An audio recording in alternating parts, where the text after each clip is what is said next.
kita terdahulu tentang jika seseorang meninggal dunia, maka keluarga yang ditinggal, kemarin kita baru bahas sampai boleh menangis tapi jangan meratap, boleh menangis tapi jangan meraung-raung. Nah, kita lanjutkan itu. Rasulullah SAW pernah menyinggung tentang 4 hal kebiasaan yang dilakukan oleh orang-orang jahiliyah ketika Rasulullah diutus. Hadis ini sebenarnya dari Ibnu Malik Al-Ash'ari.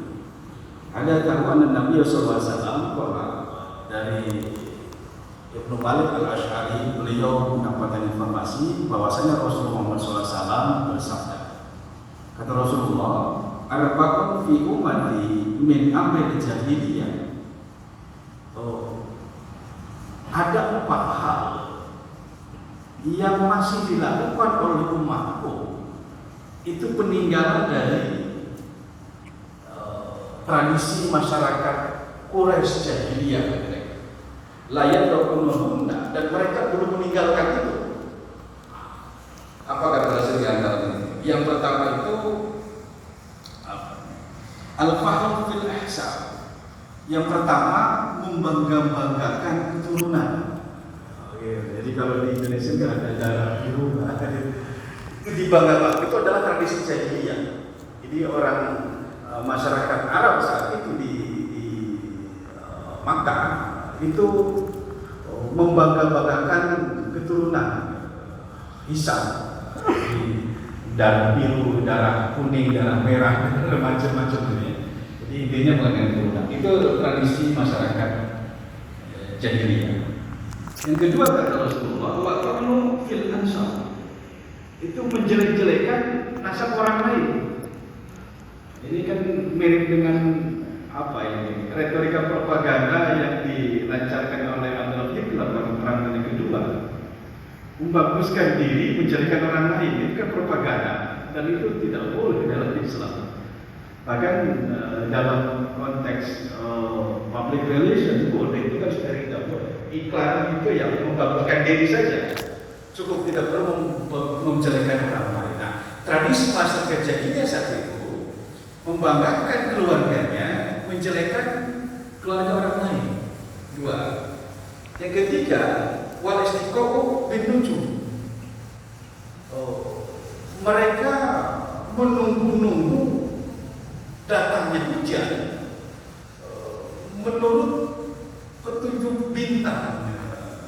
Jadi an-nujum di sini bisa jadi bintang dalam arti bintang secara astronomi, tapi yang dimaksud di sini juga bisa bintang dalam arti adalah menurut prediksi tebak-tebakan spekulatif, atau bahasa lainnya nunggu hujan dengan berdasarkan tradisi keyakinan yang bukan kepada sang pencipta hujan. Termasuk juga umudi nasib lah. Dan yang terakhir ini yang dibicara Rasulullah, An-niyah ini dalam bahasa lainnya menangis, meraung-raung, yang biasa dilakukan oleh perempuan masyarakat Arab ketika ada keluarganya ditinggal, keluarganya meninggalkan dunia. Itu an-niyah atau an-naihah dalam bahasa Jawanya. Maka kemudian Rasulullah menjelaskan, wa qala an-naihah idza lam tutup qabla mautiha faqama yaumal qiyamah wa 'alaiha sirbalun min kitiranin wa dir'un min jarab. Aniyah atau aniyah itu artinya kaum perempuan yang diminta oleh keluarga kena musibah untuk menangis. Maka dalam hadis lain Rasulullah pernah didatangi oleh kaum perempuan yang sudah masuk Islam saat itu. Ya Rasulullah, Di masyarakat kami biasanya, kita ini pada umumnya, kalau ada keluarga yang meninggal dunia, kami gotong royong kan Rasul. Gotong royong dengan apa? Nangis bareng-bareng, merawat di kelompok perempuan. Jadi saat itu di zaman Rasulullah terus ada sekelompok masyarakat yang Rasul gambarkan an-niyah itu tadi. An-niyah itu perempuan kaum ibu lah. Perempuan atau kaum ibu yang menangis ketika ada keluarganya meninggal dunia. Dan dia undang teman-temannya, tetangga-tetangganya, nangis bareng-bareng merawat.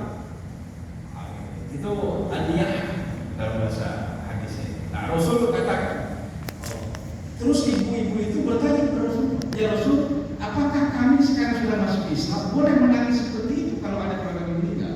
Kata Rasul, tidak boleh.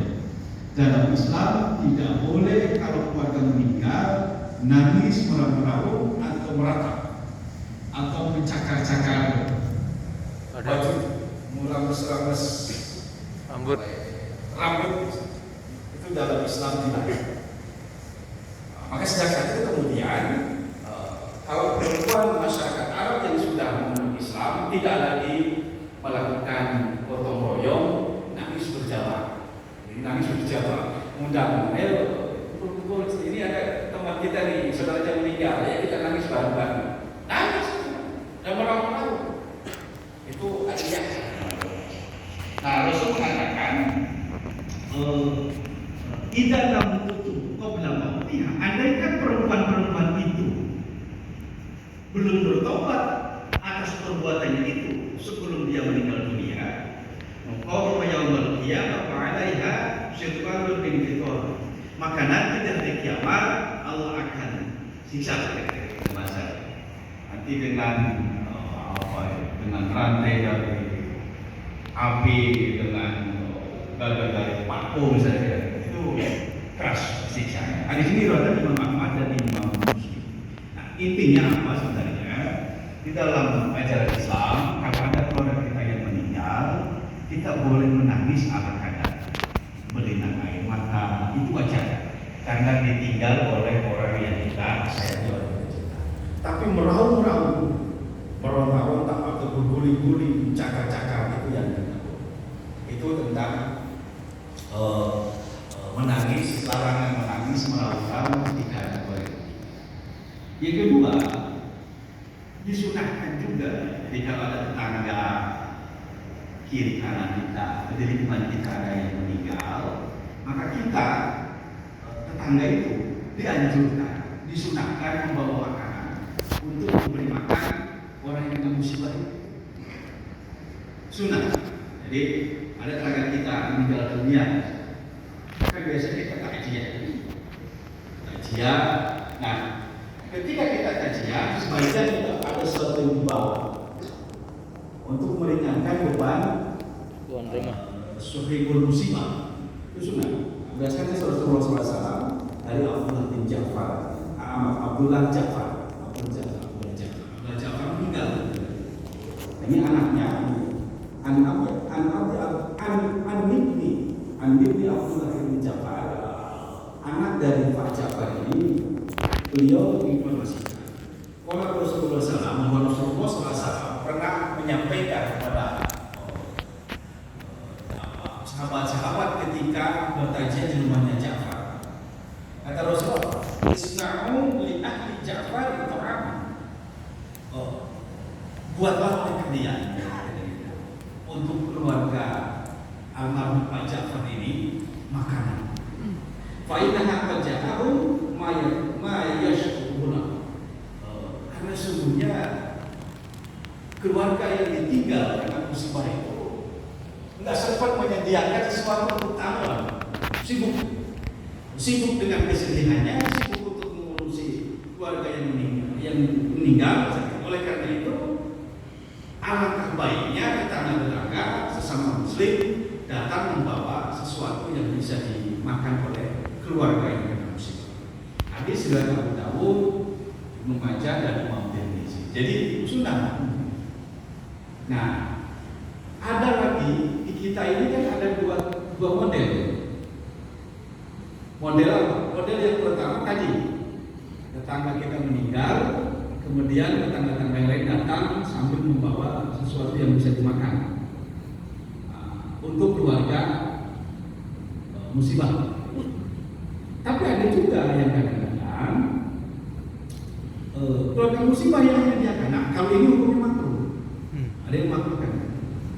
Nah, cuma masalahnya kan nih, saya yakin yang menyediakan itu juga bukan keluarga yang meninggal. Pasti biasanya ada dari saudara-saudaranya yang mungkin jauh, bahwa mungkin sekedar untuk makan keluarganya. Nah, syukur kalau memang ada semacam guyuban, semacam kepedulian sosial dengan sesama. Ketika ada salah satu warga kita meninggal dunia, kita undang, kita buat makanan untuk menyumbang keluarga yang kena musibah. Karena dia nggak sempat masak, nggak sempat apa. Kadang-kadang makan pun nggak mau. Nah, itu jadi disunahkan oleh semua, itu bagian dari berbuat baik. Nah, di sini ada Imam Abu Dawud, Ibnu Majah, Imam Tirmidzi. Nah, itu kemarin itu sudah kita jelaskan. Jika ada saudara kita, ada keluarga atau warga tetangga yang meninggal dunia, maka disunahkan juga untuk mengumumkan. Pengumuman kan gitu kan. Biasanya kan kita sering lihat di masjid-masjid itu, di mushola, di sekitar korban kita, pagi-pagi kadang-kadang sudah assalamualaikum, sudah assalamualaikum, wa innalillahi wa inna ilaihi raji'un. Cuma kadang-kadang innalillahi sampai 3 kali. Innalillahi wa inna ilaihi raji'un. Giliran menyebutkan siapa yang meninggal, kadang-kadang nggak jelas gitu. Padahal tujuannya apa sih dalam komunikasi? Ini menyampaikan pesan kan? Pesannya apa? Pesannya menyampaikan ada yang meninggal namanya bulan. Jadi ini perlu diambil untuk pengurus-pengurus musola, pengurus masjid. Kalau mengumumkan orang yang meninggal, cukup kita dengar sekali saja. Jadi setelah salam, kita sebut innalillahi wa inna ilaihi raji'un. Udah sekali saja. Gitu ya, kemudian diumumkan siapa yang meninggal dunia. Nah, itu harus jelas supaya yang lain mendengar. Oh, yang meninggal bapak ini, bini ini, atau ibu ini, binti ini, sehingga jelas. Kadang ini assalamualaikum bagus, innalillahi bagus sampai 3 kali, kemudian basa-basi bagus, giliran menyebut nama. Jelas. Gak jelas, gitu kan? Alamat juga di mana? Jadi bingung kan? Nah, jadi mohon maaf. Dalam teori komunikasi atau jika seorang komunikator menyampaikan message, message itu harus jelas, pesan itu harus jelas kepada komunikator, message, komunikator.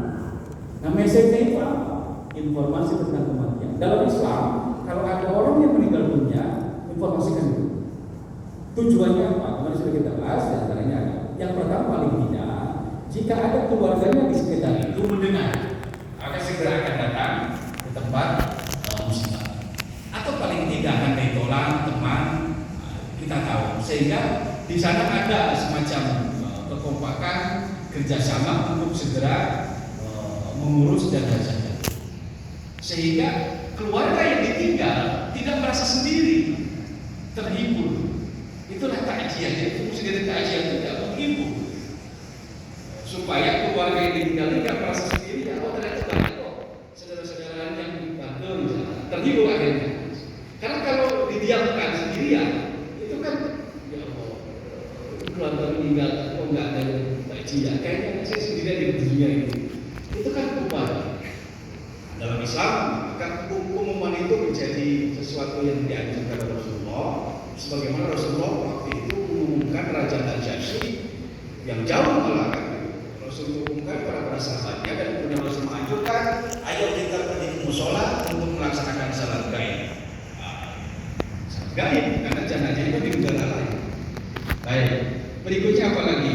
Setelah jenazah itu meninggal, kemudian ditutup matanya, ditutup badannya, seluruh tubuhnya dengan kain. Lalu kemudian menunggu beberapa saat, itu kemudian baru dimandikan. Ada 4 kewajiban bagi orang yang hidup terhadap orang yang dunia dalam ajaran Islam. Yang pertama tadi memandikan, yang kedua adalah mengkafani, membungkus dengan kain kafan, yang ketiga adalah menyolatkan salat jenazah, dan yang keempat adalah memakamkan. Dua hal yang ingin saya sampaikan di sini, yang pertama adalah memandikan. Jadi setelah tentu yang memandikan ini adalah yang pertama yang lebih utama itu adalah keluarga sebenarnya. Keluarga, anak misalnya. Jadi kalau suami yang meninggal ya istri boleh juga memandikan. Memandikan itu yang mencuri airnya. Nanti tentu ada petugas yang ahli yang penting dalam cara memandikan.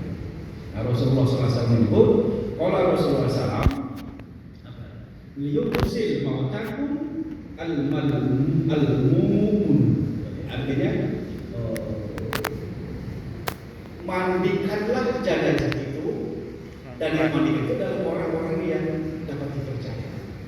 Dapat dipercaya itu artinya tidak akan membuka aib.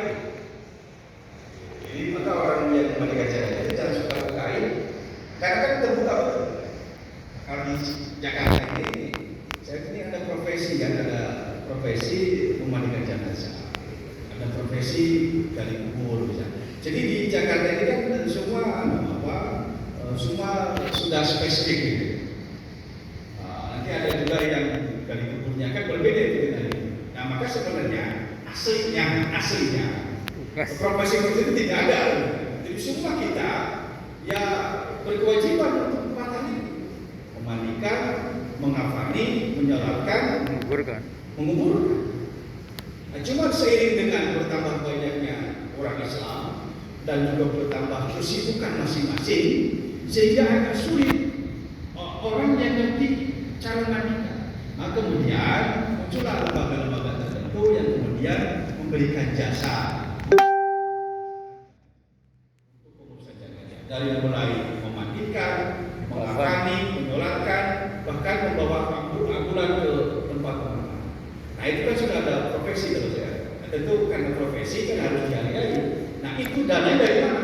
Dananya dari harta yang ditinggalkan oleh almarhum atau almarhumah. Agar sebelum dibagi waris, ya bagi dulu itu, keluarkan dulu.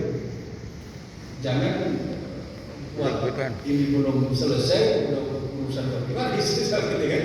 Jadi selesainya dulu itu urusan jenazah itu. Karena kan makam juga di Jakarta kan harus bayar. Misalnya yang tertentu yang swasta misalnya, misalnya di di Karawang ada khusus pemakaman elit. Sandigo. Di taman Sandigo. Ya, betul misalnya. Alasan. Alasan juga di Karawang Timur ada. Alasan. Itu kan ada kapling-kaplingnya dan butuh biaya. Nah, dana dari mana? Dari harta almarhum, keluarga dari situ. Termasuk juga untuk yang memandikan. Kemudian kalau Jakarta saya tidak melatih juga dapat juga. Kalau nggak diundang ada sekalian. Insya Allah bersemayam. Tahu itu dibayar. Dikasih amplop. Nah, hari ini kita menyatakan nggak ikhlas kalau dibayar. Iya kan? Ada kewajiban harus supaya. Jadi kalau satu kampung nggak ada yang menjalankan, satu kampung dosa sendiri. Jadi cukuplah sebagian itu untuk menyolatkan. Tapi siapa yang menyolatkan itu akan tentu bernilai pahala besar di sisi Allah Subhanahu Wa Taala. Yang pertama mandikan itu ada orang yang percaya. Al-Mahmunun itu kata amanah. Al-Amin, orang yang dapat dipercaya. Yang memandikan. Hadis riwayat Imam. Yang saya harus menunjukkan, kalau Rasulullah SAW menyampaikan, al-siru talatan, mandikan jenazah itu dengan 3 kali siraman, atau 5 atau 5 kali, atau 7 atau 7 kali. Jadi kalau kita lihat 3, 5, 7 itu kan gaji.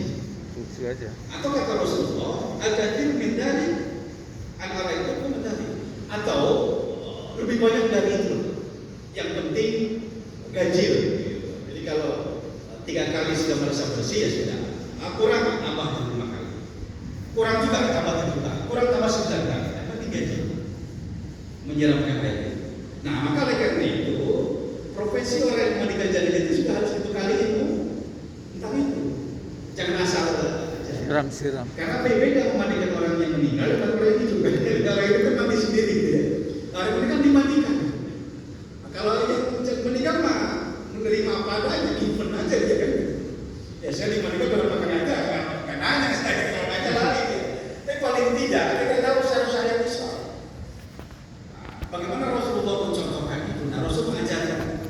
mandikanlah, siram jenazah itu dengan 3 kali siraman. Kalau masih kurang, tambah dengan 5 kali.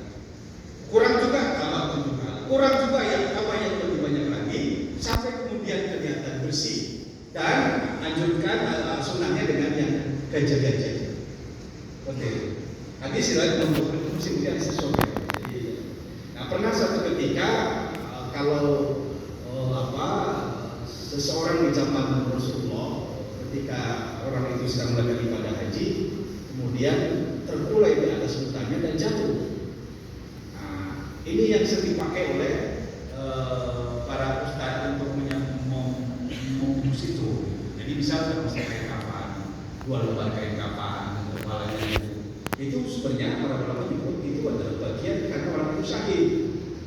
Dia sudah pakai ibadah haji, kemudian jatuh dari hutannya. Nah, karena itu orang ini cukup kain kafannya buat saja, halai saja, dan tidak usah pakai kepala, karena nanti Allah di akhirat akan memakaikan kepala itu dengan pakaian yang bagus. Nah, itu tidak. Nah, terakhir mengkafani, jadi mengkafani, jadi memandikan, sama yang menularkan, memakamkan. Rasulullah menyebutkan hadis riwayat dari Imam Abu Dawud dan Imam Tirmidzi, ilbasu min thiyabakum al-bayad. Jadi pakaikanlah kepada orang yang meninggal ini tentu kain kafan. Yang diajar itu warna putih. Kita kan sering kain kafan warna putih. Padahal tidak wajib, tapi sangat ringan. Maka ulama di sini ada yang diwajibkan, ada yang disunahkan saja. Andaikan tidak ada lagi kain yang putih, ada kain berwarna lain, silakan saja dari warna kafan. Tapi pada umumnya saya yakin kalau putih kain kafan pasti warna putih. Gitu ya. Jadi silakan. Nah, di sini Rasulullah SAW menyampaikan, pakaikanlah itu pakaian kepada orang meninggal dunia itu pakaian warna putih. Wa kafanu biha mau takut itu pada orang yang dunia itu dengan pakaian yang kafan. Faidah meninggal karena itulah kain yang sebaik-baiknya warna putih. Nah, oleh karena itu kemudian di dalam syariat Islam orang yang meninggal dunia itu dipakai kain kafan warna putih. Dan saya yakin di Indonesia belum pernah ada kain kafan berwarna lain, semuanya putih. Andaikan satu ketika dalam keadaan darurat tidak ada lagi kain lagi, parah merah putih. Kan mungkin saja satu ketika terjadi musibah yang harus dikumpulkan hari itu juga karena sudah membusuk, bisa cari-cari kain kafan sudah habis, gitu kan? Ada yang cuma warnanya warna apa misalnya? Apakah boleh? Warna merah. Jadi kan dalam keadaan darurat. Tapi dianjurkan ya Rasulullah, pakaikanlah kain kafan putih kepada orang yang meninggal dunia, karena itulah sebaik-baik pakaian untuk orang yang meninggal dunia. Wallahu a'lam bishawab. Saya pikir itu yang bisa saya sampaikan untuk kesempatan kali ini. Sekali lagi ada beberapa hal yang bisa kita ambil dari pelajaran ini. Yang pertama tadi tidak boleh menangis meraung-raung. Tadi itu adalah tradisi jahiliyah. Yang kedua kewajiban kita sebagai orang yang masih hidup, jika ada saudara kita yang meninggal, segera umumkan supaya orang lain tahu. Yang ketiga, kewajiban bagi orang itu pada meninggal itu ada 4. 1, memandikan, 2, mengkafani, 3, menyolatkan, dan 4, menguburkan. Untuk menyolatkan menguburkan, insya Allah pada kesempatan lain kita akan bahas. Sebelum ditutup, mungkin ada yang ingin dialogkan bersama. Amin. Insya Allah.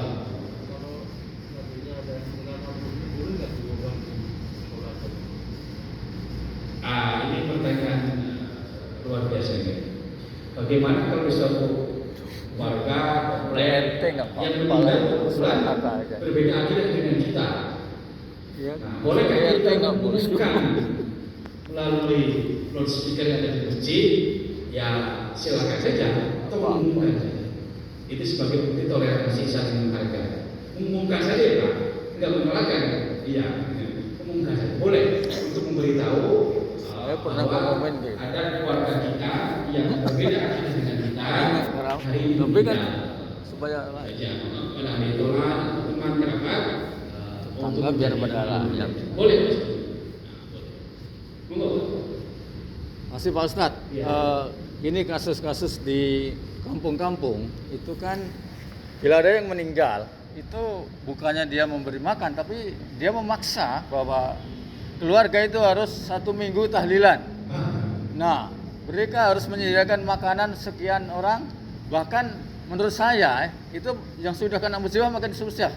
Kena musibah 2 kali, Pak. Jadi dia keluarganya kena musibah, dia harus menyediakan konsumsi tahlil untuk orang-orang tadi itu selama 1 minggu. Padahal orang itu pun sudah kondisinya susah itu, Pak Ustadz. Itu gimana, Pak Ustadz? Iya, Makasih, Pak. tadi pendapat para ulama dan ada di hadis ya, ada di hadis tadi bahwa kalau ada tetangga kita yang meninggal dunia, nah kita tetangga-tangganya ikut rempuk lah dalam hal memberikan konsumsi kepada keluarga yang kena musibah untuk meringankan doa. Itu ada punya. Ajaran seperti itu. Itu hukum sunnah. Jadi kita bawa makanan untuk membantu dia mungkin bisa dimakan oleh keluarga yang kena musibah, kan dia nggak sempat untuk masak, tidak sempat untuk beli makanan. Jangan buat makan itu juga kadang-kadang nggak kepikiran kan gitu. Nah, kita Rasul ajarkan. Tapi kemudian, Pak, bagaimana kalau kemudian ada juga yang warga menuntut si keluarga musibah kena mengeluarkan kayak itu yang tadi disebut makul oleh para ulama. Makul itu sesuatu yang tidak baik dilakukan. Gitu ya. Kecuali kalau mungkin dalam tanda kutip, karena kan kasusnya beda-beda. Artinya ada orang yang meninggal dunia, memang sudah sepuh, kaya raya misalnya, itu hal yang berbeda dengan pada umumnya. Ini pada umumnya, maka sebaiknya kalau ada orang yang meninggal dunia, kita tetangga-tetangganya dianjurkan dan disunahkan membawa makanan untuk keluarga yang kena musibah, supaya meringankan beban yang kena musibah. Seperti itu. Jadi kalau ada yang kemudian berbeda dari itu, ya tadi hukumnya makruh. Kasihan dia sudah kena musibah, kita beri beban lagi, ya kasihan. Tapi saya yakin orang Islam ini begitu peduli lah. Begitu meninggal, mereka seolah-olah itu dari dalam Ramadan itu dari dari tangga-tangganya. Seperti itu, Pak. Disajikan. Yang menyajikan biasanya tetangga-tangganya. Karena yang kena musibah itu nggak sempat itu. Walaupun dalam misalkan apalagi yukrim dari palu kan muliakan kamu, tapi kan kita dalam keadaan kena musibah. Nah, kalau ada tetangga menjadi sangat penting perannya di sini untuk menyajikan makanan, terutama kepada keluarga yang kena musibah tadi untuk berikan beban. Gitu. Jadi makul kita. Monggo dari iya.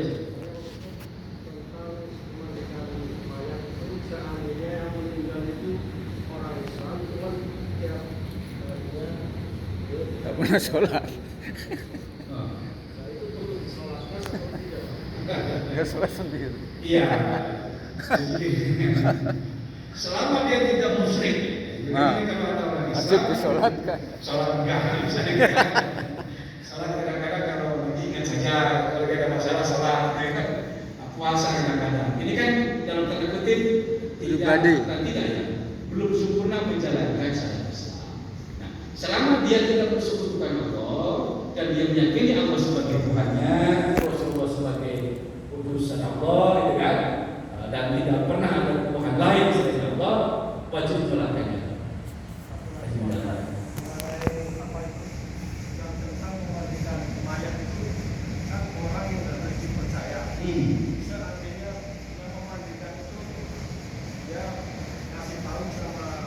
Yang lain. Aib. Gini. Dosa. Dosa. Dosa.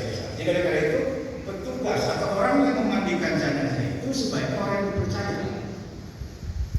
Gitu. Al-Qunun, orang yang dipercaya. Artinya